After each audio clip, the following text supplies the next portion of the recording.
자, are you ready for exams? 이제 시험을 준비를 해야 되는데요. 이제 시험 공부 이전에 학습해야 될 내용과 유의사항에 대해서 간단히 말씀드리도록 하겠습니다. 일단 각 단원에 나오는 단어나 표현 같은 거는 기본적으로 알아야 되겠죠. 우리가 공부를 하기 싫어하는 마음이 어떤 준비 단계가 안 돼 있을 경우에 준비하는 단계가 좀 어렵다라는 걸 항상 인식하면은 여기서 말하는 준비 단계 같은 경우는 기본적인 단어 그리고 표현이 되겠죠. 그 다음에 모든 유형에 대해서 대비하는 것은 총 세 가지를 통해서 대비가 가능하거든요. 첫 번째는 범위 내에 있는 지문에 대한 한글 내용을 아는 거예요. 그러니까 뭐 회화 표현도 있겠고 그런 지문을 영어로 하기 이전에 한글의 전체 내용을 일단 파악하는 게 제일 중요하겠고요. 거기다가 더불어서 세부적인 내용까지 공부하면 좋겠습니다.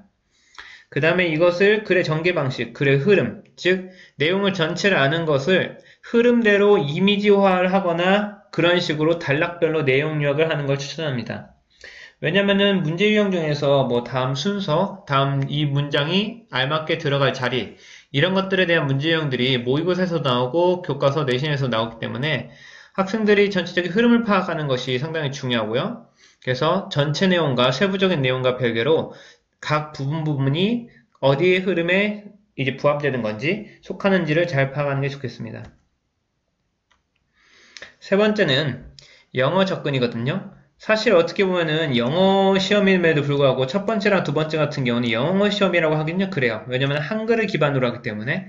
근데 세 번째부터는 영어 접근이라고 생각해서 단원별로 다루고 있는 문법 아니면은 회화 표현 그리고 문장 같은 거를 직독직해 순서대로 읽고 해석하는 이런 방식들을 추천하는 겁니다.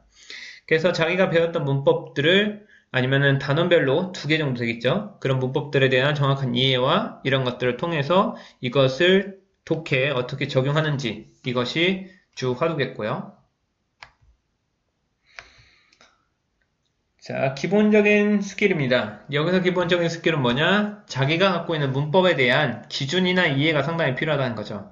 이것은 대체적으로 객관적인 지표라고 해서 학생들이 뭐 해석법도 마찬가지고 학교에서 다루고 있는 문법들에 대해서 자기만의 기준 아니면 학교 선생님이 주어준 기준을 통해서 자기화하는 거예요. 그렇지 않으면 학생들의 해석은 문법에 대한 기준이 계속 흔들리기 때문에 이 문제는 혹은 뭐 사교육이나 공교육의 도움을 받아서 학생들이 잘 쌓아야 되겠죠.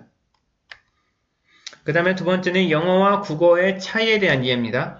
이게 어떻게 보면은 문법이라는 것이 어려운 이유가 한국에 없기도 하고 다른 말로 하면은 다르기도 하기 때문에 그런 문제의 차이가 있다 보니까 그것이 뭐 문장의 구조가 될 수 있고 서술 방식 아니면 뭐 우리나라 말로 써 있는 거를 영어로 바꾸는 과정에서의 그러한 표현 방식의 차이이다 보니까 그런 것들에 대한 기본적인 이해 그러기 위해서는 평소에 독해를 많이 하거나 아니면 문장을 만들어보는 활동이 상당히 중요하겠죠.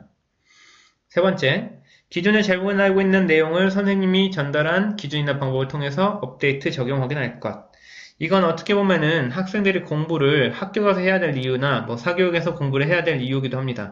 대체적으로 학생들이 자기가 어떤 사교육에서 다니면서 거기서 배우는 내용들을 알고 있음에도 불구하고 배웠음에도 불구하고 자기들의 기존에 알고 있던 내용과 달라요. 배웠던 내용이. 그랬으면은 새로운 내용을 업데이트를 해야 되는데 그런 활동들을 참 안 한다는 게 문제라는 거죠. 그러니까 한 번 배우고 나서 두 번 배우고 세 번 배우고 이렇게 반복을 시켜줘야지 그래서 익숙해지는 학생들이 많이 있다 보니까 본인들이 모르는 것을 업데이트 받았으면 그것을 정보로 대체를 해야 된다는 거. 그것이 핵심이겠죠. 그리고 조심해야 될 겁니다. Be courteous.